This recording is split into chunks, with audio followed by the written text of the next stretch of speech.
So that stress I was talking about in the kids' message is it's real, and I think for a lot of us, we're there. The world sort of ramps up the expectations for when things are supposed to be, and again, I want to say right at the outset that all of the decorations and stuff, that's not the problem, right? It's a heart issue, and I kind of came face to face with that. We were coming home last week. Saturday afternoon, I guess. And on a previous trip out to Meemaw's house, I wasn't there, and they stopped in this little town called Casey, Illinois. Ever been there? No, probably not. It's a small place. It's off Route 70, kind of as you're heading almost into Indiana.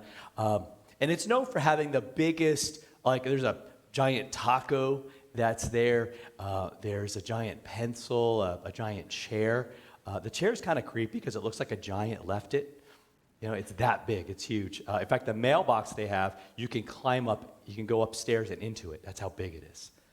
It's pretty cool. But you know, the cool thing about it wasn't all those things, as cool as they were. Because we were walking around, and they had like these giant speakers. My wife was like, hey, wow, they're playing music. There's a band or something. And we look, and there's these giant speakers, and they're pumping in Christmas music.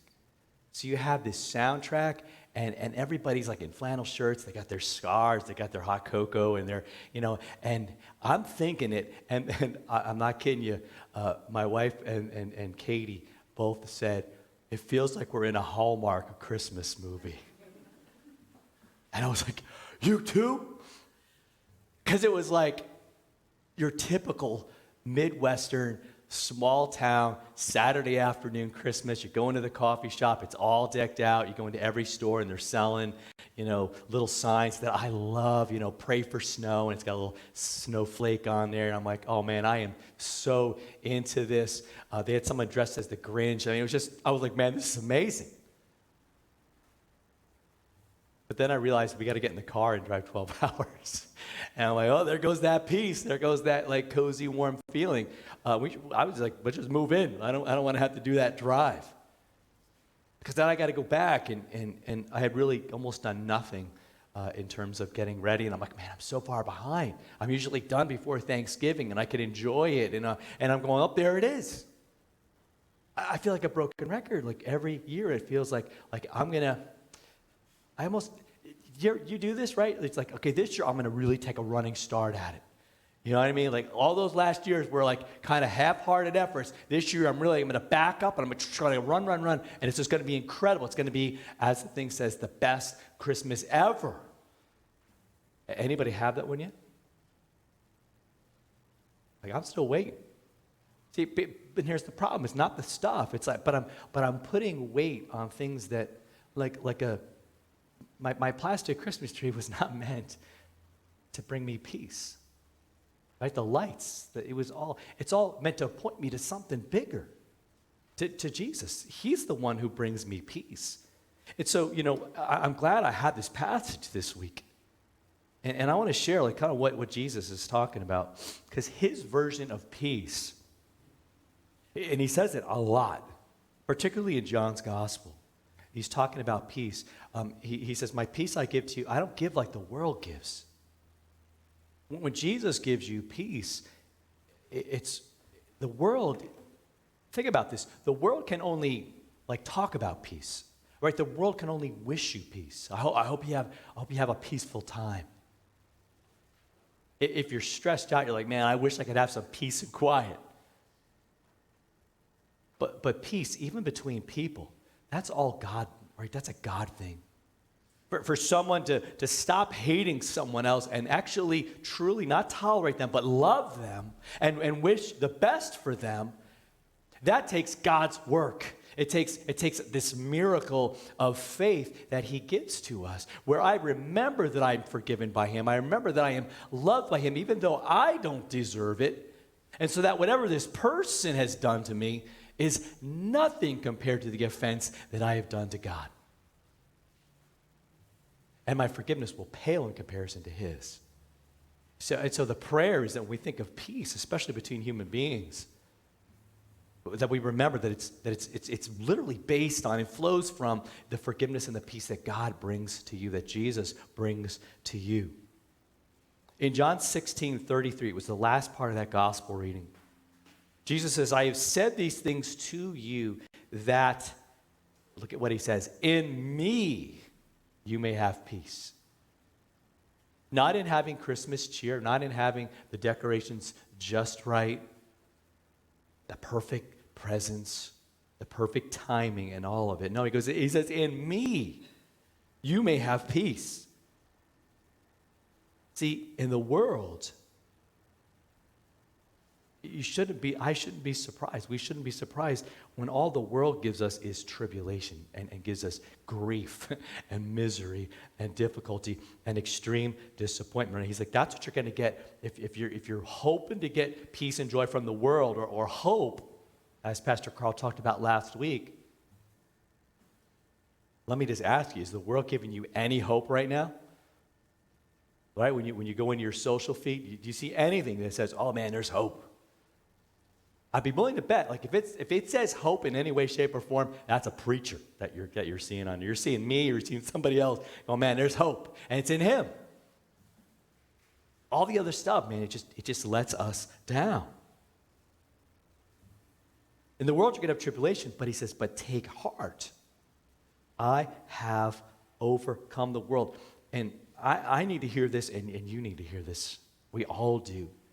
It doesn't say he might overcome the world. This isn't a cliffhanger. We're not wondering how is this going to happen. We have the entire story, start to finish, really, don't we? Born in a manger, lived a perfect life, died just a miserable death on the cross for us, rose triumphantly to give us life and hope, and he's coming back again. We want to talk about overcoming the world, defeating death, and all of that. And he's saying, remember that when things look like it's hopeless, it looks like it's falling apart, and peace just seems like, man, I'm never going to get that. The peace God gives you can have when everything is going south, when you feel just awful. You can have peace because it's in him. Because he doesn't change. He's always going to be with us. Now, Jesus says, I have said these things. So what was he talking about? Now, what he was doing is getting his guys ready for what was going to happen. Because the plan was to go to the cross.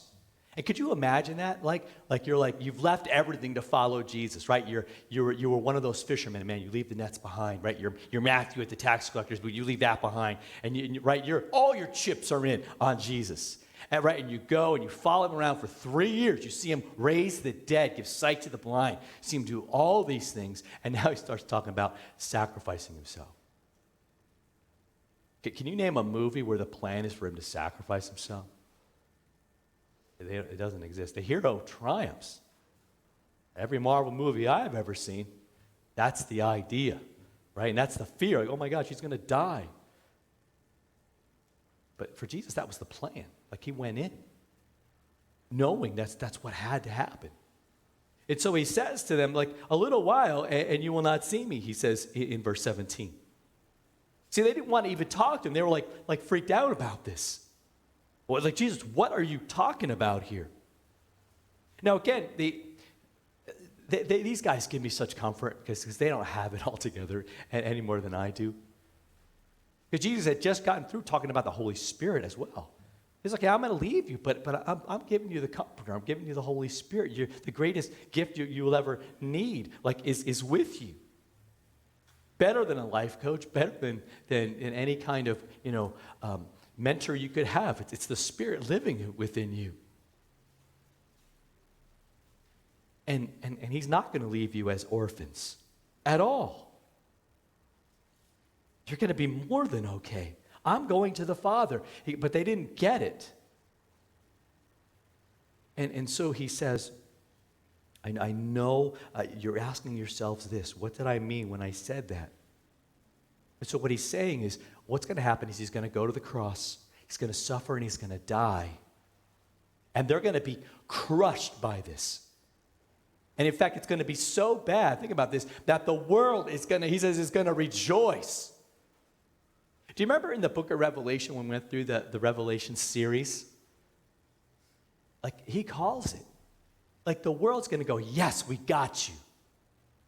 Evil rejoices when it looks like goodness has failed. But the issue is that when Jesus died, it wasn't a victory for death or for evil or for sin. It was its undoing. It was the death of death, the death of sin, once and for all. And so Jesus is saying I want you to see that your sorrow is going to turn into joy. It's going to turn into joy. And then he gives the example of a woman in childbirth. And in the early service, we had, as John said, we had a baptism, little Charlotte, she's about yay big. I asked Mom, who's holding her, I said, hey, would you like to replicate the moments when, leading up to when she was born? and any of you moms, all the moms that are with us that have given birth, do you want to go back to that delivery room? Anybody? Come on, experience that like pain, like you would not believe. No, she didn't need to think for a half second. She was like, no. But Jesus says that when a woman is giving birth, she has sorrow. That hour is there. It's really difficult.